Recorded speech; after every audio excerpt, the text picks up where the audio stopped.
Ada dua lagi, mungkin singkat ya. Saya kasih kesempatan ada dua lagi, tapi mohon agak singkat.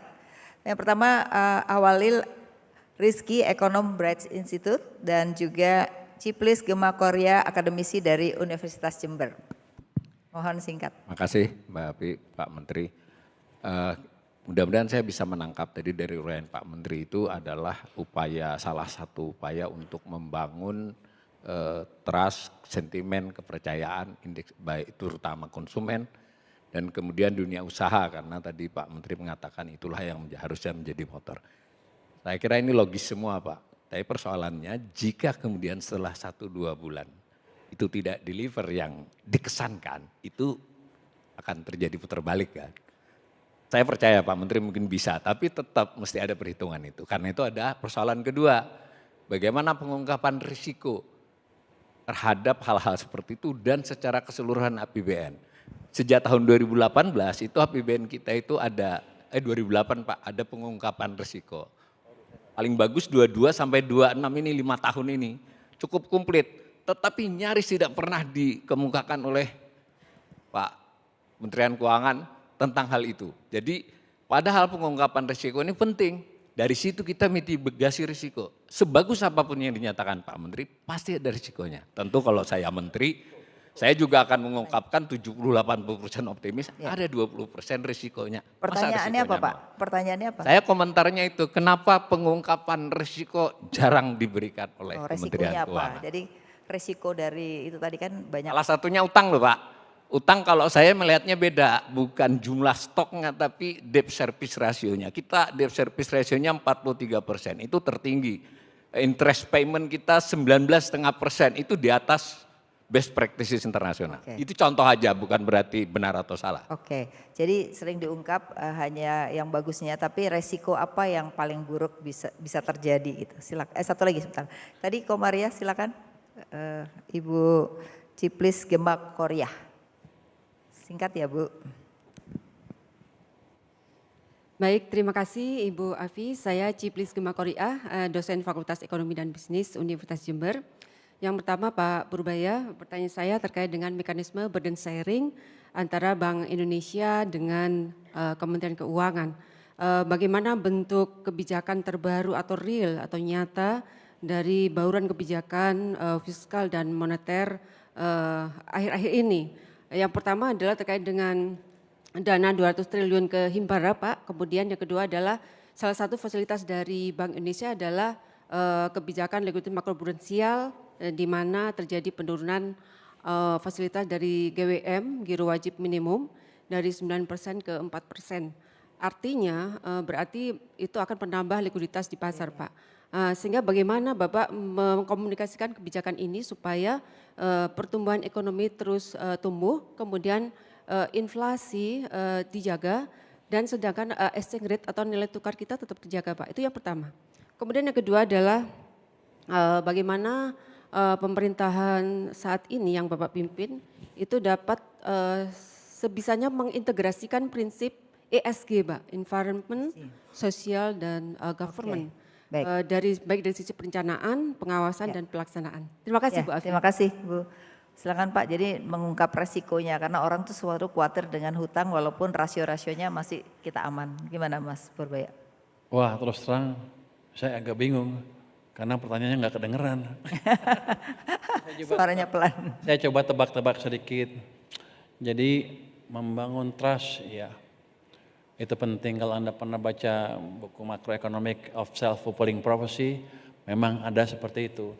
Ketika orang menganggap atau berharap memprediksi ekonominya bagus, bisnis akan ekspansi, konsumen juga akan belanja itu. Jadi saya umumkan waktu itu, bukan mau gaya-gayaan, saya taruh 200 triliun, sebetulnya untuk membangun ekspektasi yang positif tadi. Tapi itu nggak ada gunanya kalau saya nggak langsung implementasikan. Makanya begitu ngomong dalam 2 hari uang masuk ke sistem. Ini masih ekspektasi. Tapi ketika moneter sudah bergerak, impact yang mulai kelihatan ke sistem, itu real impact yang bisa menimbulkan optimism, sentimen positif di masyarakat dan di perekonomian. Dan ini sudah terjadi. Kalau enggak tadi yang kurva tadi enggak akan naik ke atas. Itu kira-kira. Jadi menciptakan optimism kalau ngomong doang juga nggak ada gunanya. Sebentar ada runtuh. Kalau saya kan nggak ngomong, ada langkah lanjutan nanti yang sebagian belum dibuka, kecuali Anda bayar sama saya. Coba Anda lihat IHSG, kan waktu itu dibilang akan hancur. Orang pasar tuh pinter-pinter, mereka akan menganalisa perkataan saya seperti apa, kebijakan saya seperti apa, mereka akan implement dalam bentuk posisinya di portofolio. Memang di sini ada saham gorengan ada kan, Gorengan banyak. tapi yang fundamental kan banyak yang besar-besar. Makanya indeks bisa naik ke atas. So, kalau ditanya gimana indeks to the moon saya bilang. Itu menciptakan optimisme juga. Akhir tahun ini berapa? 9.000. 10 tahun lagi ke depan berapa? 32.000. Orang bilang saya bohong ngomong sembarangan. Tapi itu berdasarkan dari pengalaman 30 tahun, 20 tahun terakhir lah, 25 tahun terakhir. Dimulai awal siklus bisnis sampai di belakang, di akhir siklus bisnis, tumbuhnya itu sekitar 4 sampai 5 kali. Terjadi seperti itu terus. Jadi saya pikir behavioral system nggak berubah, kira-kira segitulah. Jadi saya tebak-tebak manggis, bukan bertapa, bukan. Itu hitungan ekonomi yang ada persamaan matematiknya. Jadi kalau orang di luar nanti suatu saat, jadi yang ingin saya ajarkan adalah seperti ini, yang saya ingin ajarkan ke publik bahwa ilmu ekonomi adalah ilmu yang menarik. Kalau Anda pelajari dengan baik, Anda bisa mencapai level yang tadi, yang tinggi sekali, yang seolah-olah mendekati dukun. Itu kira-kira. Terus resiko. Jadi saya kan di riset lama sekali. Saya pelajarin itu terus. Selalu mathematical based, statistical based dengan data yang clear. Terus tentang resiko. Ya, utang kita besar. Tapi siapa yang nggak punya utang negara lain sekarang? Besar juga kan? Kita akan coba terus melihat, mengacu kepada target acuan-acuan yang ketat dari ilmu fiskal yang ada di dunia. Dan sekarang kita termasuk yang paling disiplin, paling prudent. Dari situ pasti ada resiko yang lain. Tapi kan gini, kalau saya berhenti utang, terus ekonominya turun terus karena nggak bisa ngebangun dan berantakan, dan ekonominya morat-marit kayak 1998, murah mana? Ya. Saya terbitkan utang dalam jumlah yang terukur dan ciptakan pertumbuhan ekonomi sambil menghidupkan sektor swasta saya. Bukan saya, sektor swasta kita bersama. Katanya, lu kalau bilang saya terus emang punya lu. Itu supaya orang melihat bahwa saya itu nganggap sebagai punya saya. Kalau saya itu saya rugi. Jadi saya berkepentingan untuk tumbuh semua. Murah mana? Kita 998 lagi atau maintain utang di level yang controllable tapi ekonominya tumbuh. Jadi itu masalah pilihan. Ini kan kita udah bukan hidup di surga lagi. Kalau kata saya baca satu di buku, masalah kita sekarang ada constraint-nya, semua supply terbatas. Kalau hidup di surga, saya nggak akan peduli yang lain-lain kan, karena nggak ada constraint. Jadi kita akan selalu menghadapi pilihan seperti itu, cuman pintar-pintar kita menghitung dan mengoptimalkan manfaatnya dan meminimalkan risikonya. Jadi risiko sehidup kita, seumur hidup kita akan selalu ada. Jadi Anda nggak usah takut, yang penting kita belajar dan berdoa juga. Terus yang kedua burden sharing ya. Yang saya tangkap hanya burden sharing sama makroprudensial ya. Iya. Burden sharing saya nggak tahu kapan timbulnya, itu waktu krisis kemarin kan COVID. Kita dari istana nggak pernah minta burden sharing sebetulnya, karena itu jelas langsung menghilangkan seolah batas antara fiskal dan moneter. Ya. Sekarang juga ada perjanjian burden sharing kan. Saya sih nggak semaksimal mungkin tidak akan memakai burden sharing itu. Biarkan moneter di pihak moneter jalan sendiri sesuai dengan pakemnya. Saya akan jalan dengan pakem-pakem fiskal. Kenapa bank sentral dipisahkan waktu dulu dengan pemerintah? Supaya pemerintah atau politik tidak mempengaruhi kebijakan bank sentral yang dampaknya bisa jangkanya panjang. Kalau politik kan 5 tahunan, maka dipisah. Kalau kita jalankan burden sharing terus, seolah-olah menggabungkan lagi pemerintah dengan bank sentral, artinya bank sentral memonetize kebijakan fiskal. Itu yang nggak boleh sebetulnya, itu di moneter tuh holy grail yang nggak boleh dijadiin satu. Tapi waktu krisis mungkin nggak apa-apa, tapi ke depan akan kita hindari sebisa mungkin. Kalau yang kedua apa tuh ya?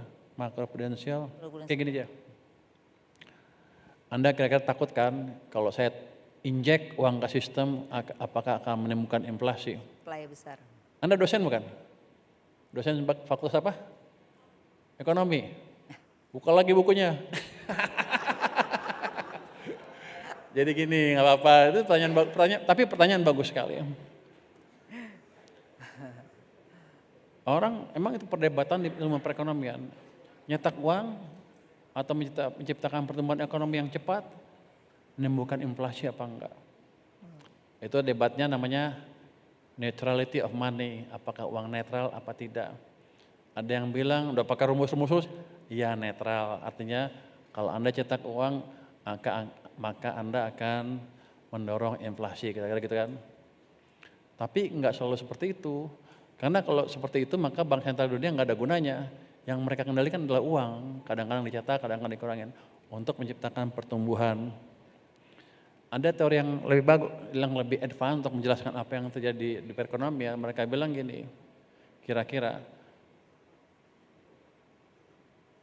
demand full inflation tidak akan terjadi ketika laju pertumbuhan ekonomi Anda berada di bawah laju pertumbuhan ekonomi potensialnya.